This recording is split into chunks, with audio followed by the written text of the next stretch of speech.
ingredients. Kunti lang yung bawang. Ang mahal ng mga gulay ngayon.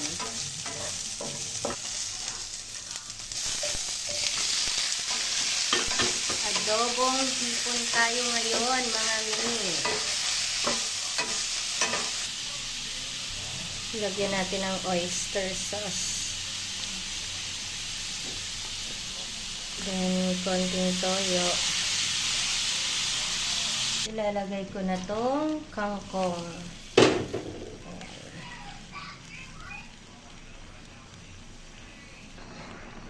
Ayan. Takpan na natin. Okay, check natin guys. Ang aming napakasimpleng ulam. Ayan. Medyo okay na, pero gusto ko sa kangkong kasi is overcook, lalo na gabi. Ayan. Masaya na naman si Marcos. Masarap ang ulam niya. Adobong kangkong na may hipon. Ayan. Kung may tanim kayong kangkong, hipon na lang yung bibilhin nyo.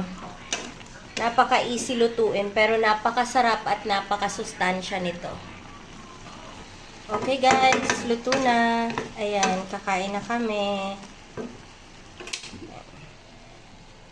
Sabayan nyo na kami. Kakain na kami ng dinner.